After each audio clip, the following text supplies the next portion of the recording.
Welcome to this Medtech Insight webinar on the heart valve disorder management market. My name is Marian Webb, and I'll be asking our Medtech Insight Deputy Editor Reed Miller and Med Device Tracker market analyst Nick Talamantes about new trends and developments surrounding the heart valve disorder management market. We'll focus in particular on emerging transcatheter systems and the overall transcatheter market. That is TAVR, transcatheter aortic valve replacement, and TMVR, transcatheter mitral valve repair system. Both Nick and Reed will each give slide presentations on key themes and new developments and challenges surrounding this market. Nick will start off by giving us an overview of the global TAVR market, its key players, and address growth drivers and limiters. Reed will be up second to give us an overview of the newer TMVR systems and what solutions they address, and then also discuss challenges.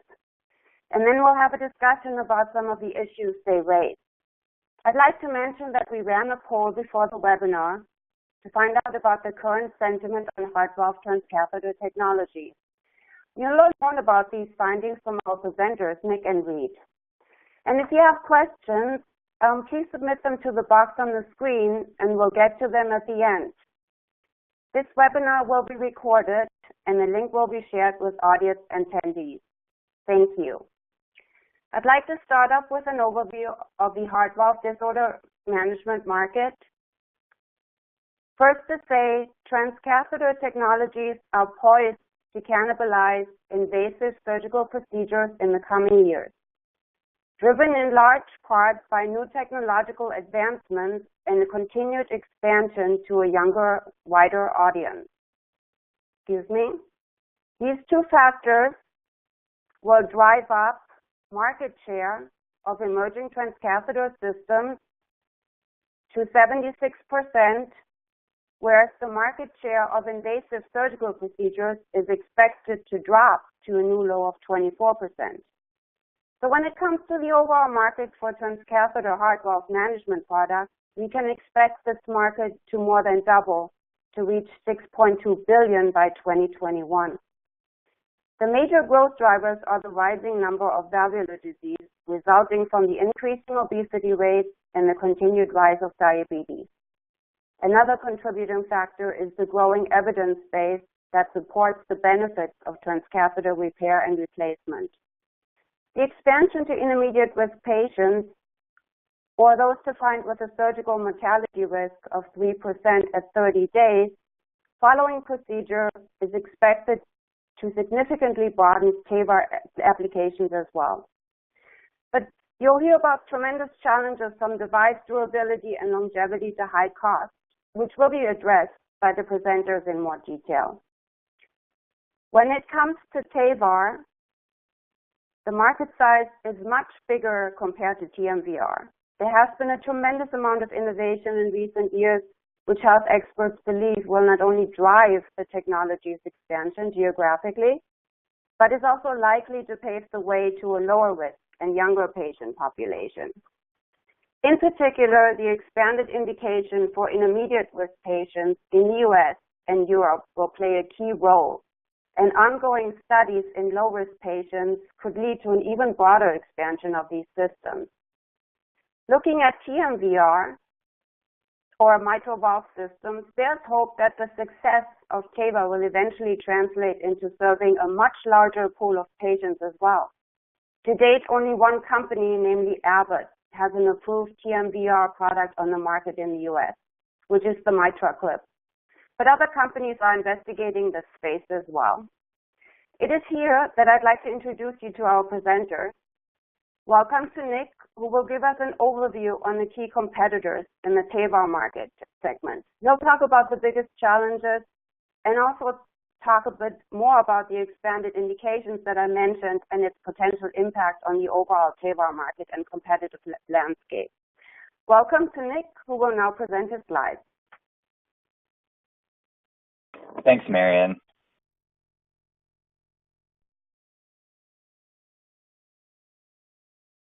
So the global market for TAVR systems is seeing double-digit compound annual growth as a result of a number of positive sales drivers. As you can see here from the exhibit on the left, we anticipate TAVR sales will increase from approximately $2.5 billion in 2016 to $5.5 billion by 2021. The current TAVR market is comprised of self-expandable and balloon-expandable TAVR systems. Competitors in the TAVR market are aggressively seeking to expand TAVR availability to a larger subset of patients and obtaining regulatory approval in new markets. These factors will help to drive future sales growth. The U.S. will remain the largest market for TAVR system sales throughout the forecast period. If you take a look at the chart on the right here, you will see that we estimate that the U.S. accounted for about 54% of TAVR sales in 2016. The 5 major EU markets were the second largest market in terms of TAVR sales, followed by the rest of the world and then Japan. The U.S. is the leading market for TAVR sales for a number of factors, including its large population of patients who are eligible to undergo TAVR and relative ease of access to healthcare. Japan's small share of total TAVR sales is due to the delayed entry of this technology to the market. TAVR first became available in Japan in October 2013 when Edwards' Sapien XT valve was approved. Medtronic entered the market in December 2016 with the CoreValve Evolut R system. Japanese patients favor minimally invasive technologies, and this favoritism is expected to help drive the staggering growth that we are forecasting to occur in Japan from 2016 to 2021.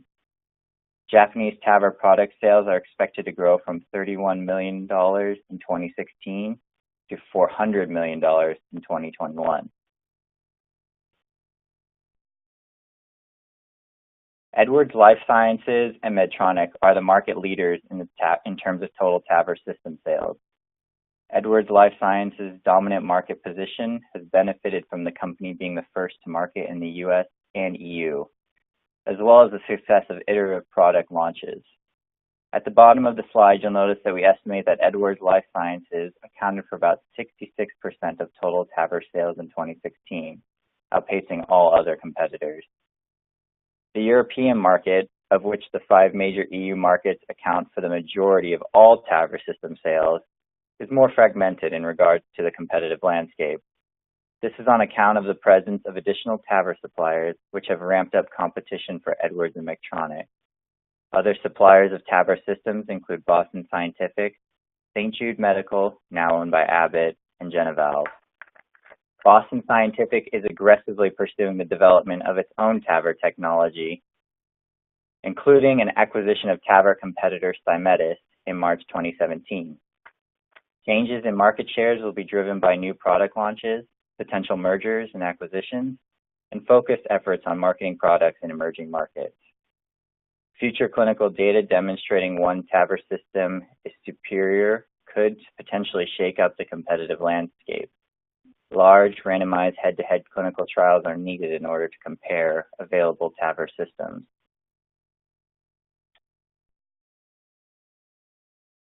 The 2 leading suppliers of TAVR systems, Edwards Lifesciences and Medtronic, offer 2 different TAVR systems. Edwards offers its balloon-expandable Sapien system, which can be delivered by transfemoral, transapical, and transaortic approaches. The Sapien system was the first TAVR system to gain regulatory approval in the EU and the US, and has recently obtained market approval in Canada and Japan. Interviews conducted by Medtech Insight have revealed that physicians favor Edwards' Sapien XT valve. According to these physicians, factors that have benefited the use of the Sapien XT valve include the system being easy to use, simple to deploy, and because of simple habit of use. Edwards is currently conducting the PARTNER 3 clinical trial, which is investigating the use of the Sapien 3 device in low-risk patients. Medtronic's CoreValve system is a self-expandable TAVR system that gained regulatory approval in Europe shortly after Edwards' Sapien system in 2007. New iterations of the CoreValve platform and clinical trials demonstrating the device is safe and effective for use in larger subsets of patients have helped to increase CoreValve system sales in improved markets. Medtronic is also seeking to expand approval of its core valve Evolute R system into low-risk patients, similar to Edwards Lifesciences. There are a number of challenges and drivers currently impacting the TAVR market. On the left side of the table, I've listed some of the drivers of TAVR sales growth, including the growing elderly demographic and the increasing burden of valvular disease.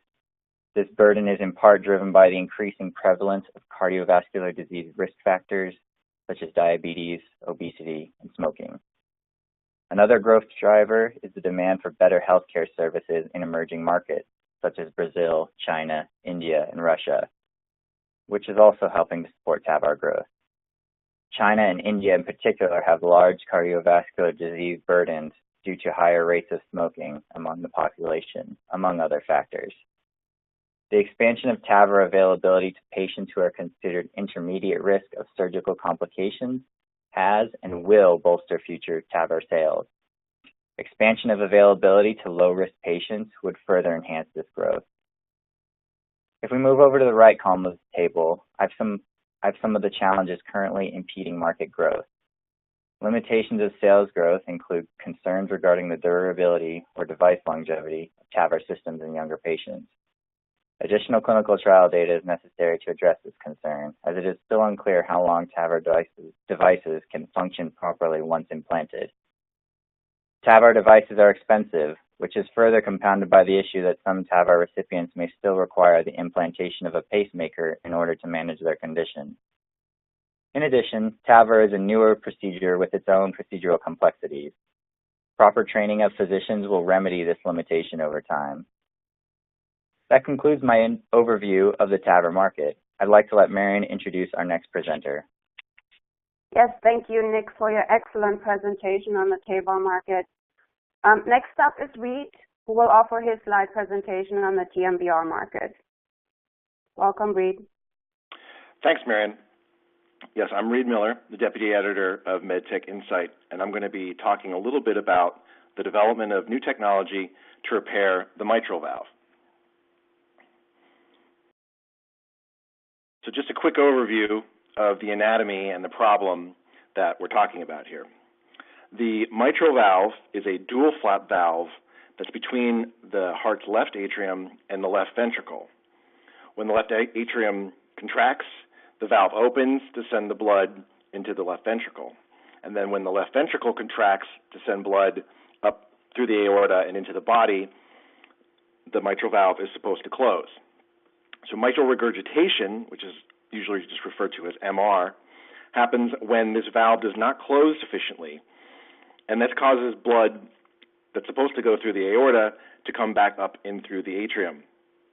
And this imbalance can trigger a cascade of events, including further distortion of the left ventricle, which progresses to heart failure, and that can cause electrophysiological problems and ultimately death. About 10% of people over the age of 75 are suffering moderate to severe MR. Even though MR is the second most common valvular heart disease right after aortic valve disease, it is underdiagnosed and is undertreated globally.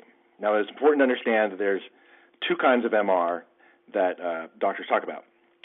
The degenerative MR, also talked about as primary MR, is a problem with the valve itself that's caused by a wide range of conditions, including calcium buildup of the valve, congenital heart defects, endocarditis, autoimmune disease, among others. Functional MR, or secondary MR, is caused by a distortion of the left ventricle itself, and that can usually be caused by heart failure, coronary artery disease, cardiomyopathy, anything that causes the ventricle to be out of shape. Now, according to the 2014 guideline from the American Heart Association and the American College of Cardiology on the management of patients with valvular heart disease, MR should be treated with the goal of preventing complications due to left ventricle volume overload. However, surgical replacement, despite being a reliable therapy, is very invasive, and only about half of the patients who need it are eligible for surgery due to other comorbidities that make it high risk. Therefore, there are a lot of different companies and researchers trying to create a less invasive approach to treating the mitral valve. And this is a partial list of the groups that we know of that are working on a fix for the mitral valve that is less invasive than surgery. We believe there are about 80 such devices under development in one stage or another, and some of these are delivered transapically, but some will be delivered transfemorally because that is usually the system that interventionalists are looking for. Now, the reason why there are so many different companies investing in this is because obviously there's an urgent need, but also because it's a very tricky problem to address, and it's not yet clear which solution is the best and for which patients. As you see on the slide here with a diagram of the mitral valve, there's a quote from an interview that I did with Dr. Michael Mack in 2014. Michael Mack is a surgeon in Texas who has been very involved in the development and research of transcatheter valve technology. And as he pointed out, there's just a lot we don't know about how to fix mitral valves, and we don't know how much mitral regurgitation can be tolerated, how much needs to be fixed, and so it's not as well understood, especially compared to fixing aortic stenosis. So that's why this mitral valve technology has sort of lagged behind the TAVR that Nick just talked about. The mitral valve is not a cylinder. It's not easy to just make a replacement valve that fits easily into the orifice there. And the ventricle is generating huge forces when it contracts and tries to push the blood into the aorta. So a simple replacement valve held in by radial force would probably just pop out.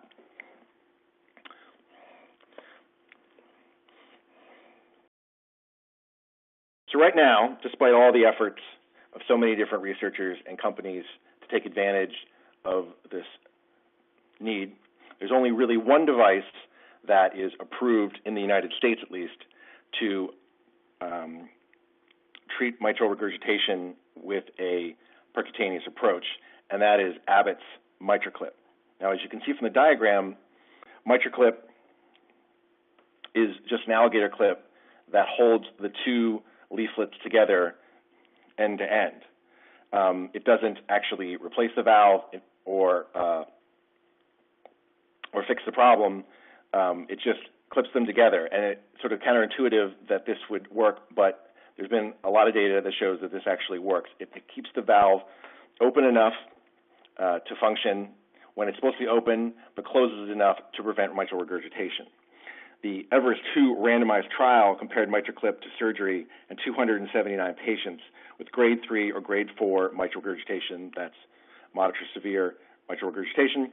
It demonstrated that the MitraClip was safer than surgery. The incidence of major adverse events was 15% with the MitraClip group versus 48% with the surgery group.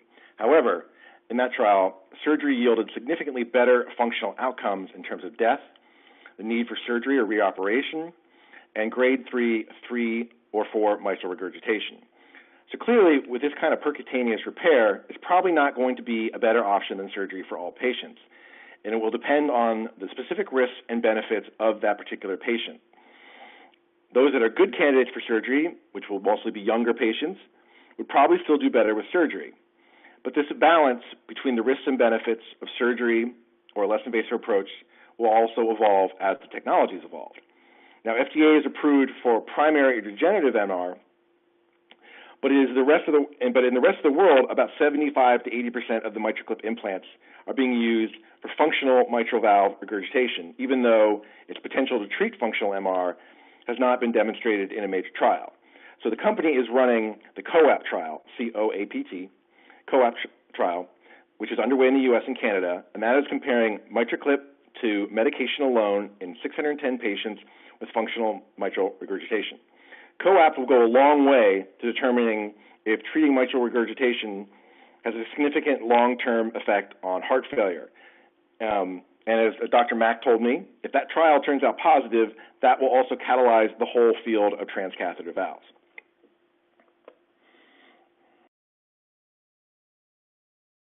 And like I said, there's a lot of different approaches to treating this problem that are being tested. And here's an example of something that's a lot different than the MitraClip.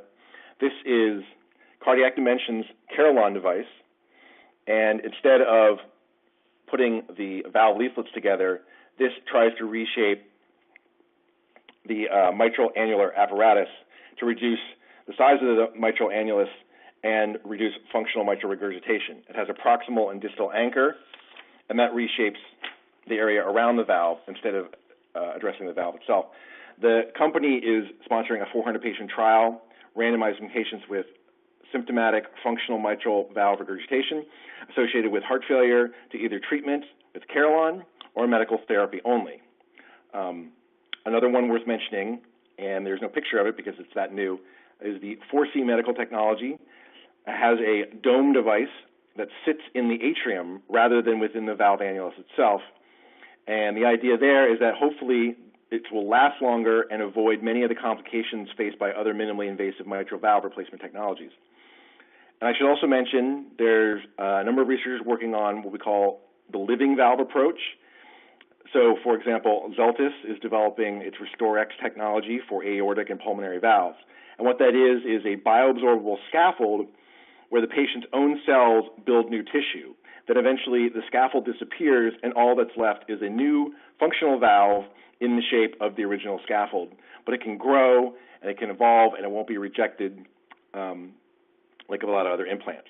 So this living valve approach may turn out to be the future for all of valve therapy. But it's especially needed right now in the pediatric patients because otherwise they will grow out of the valve and need another replacement or repair. And obviously, as they get older and older, surgery after surgery is just adds the risk. We did a poll on Twitter, and about half of the respondents think that they think transcatheter mitral repair will take off like TAVR, which has grown rapidly since its approval, when the other half believe that it will probably remain a niche product.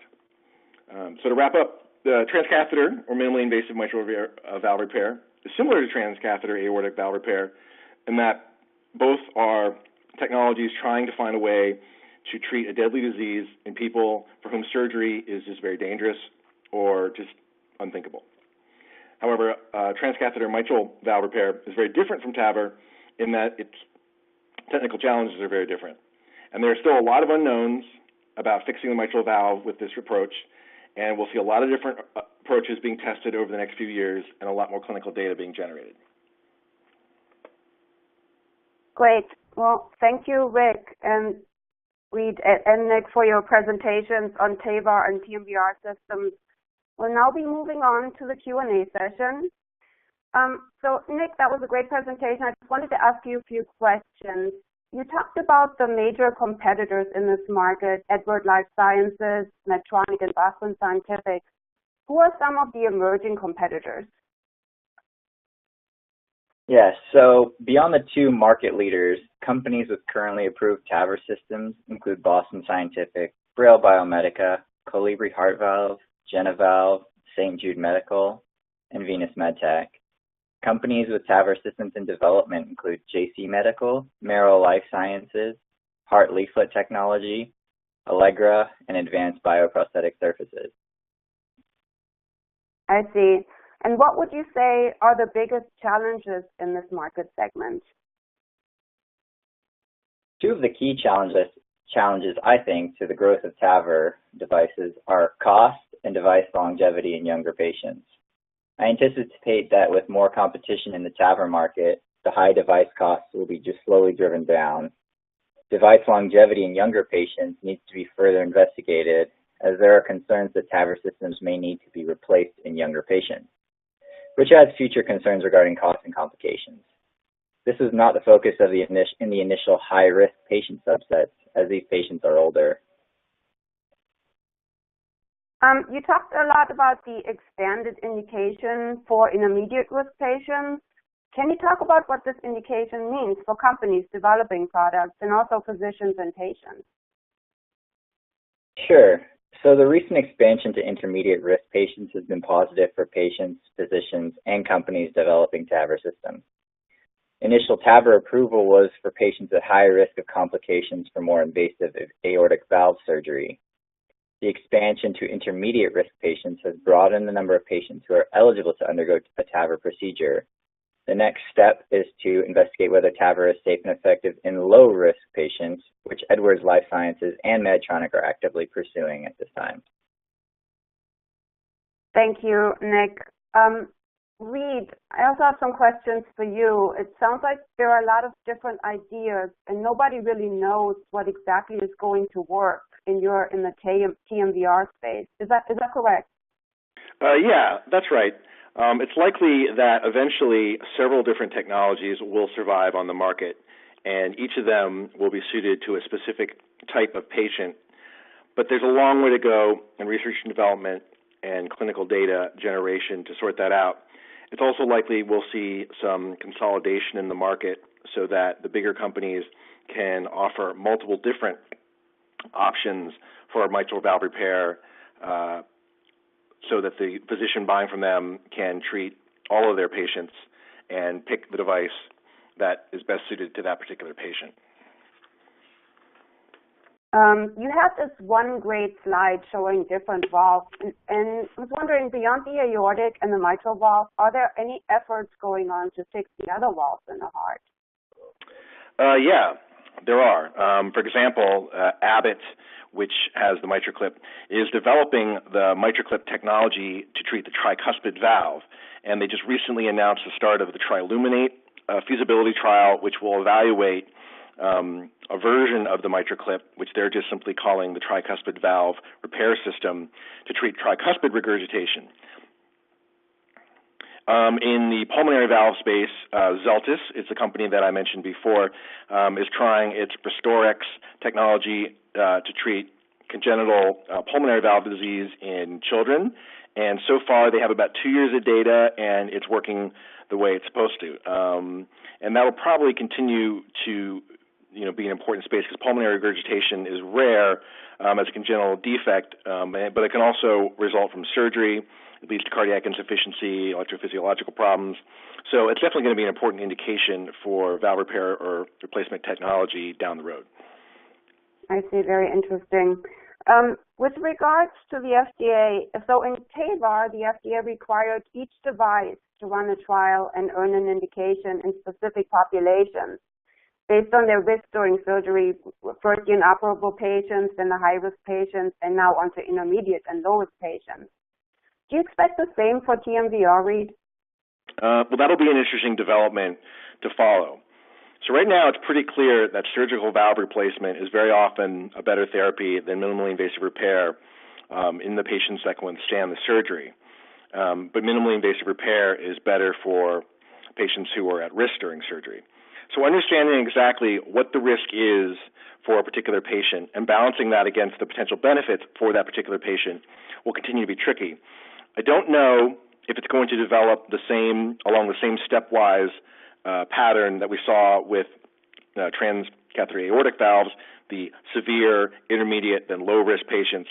But there will be a lot of effort to quantify those exact benefits and risks of surgery versus transcatheter repair for each patient subpopulation. Now, the important thing to remember is that when TAVR was developed, the FDA, CMS, the professional societies, and the device manufacturers all got together and agreed that they didn't want surgeons and interventionalists fighting over who would get to treat the patients.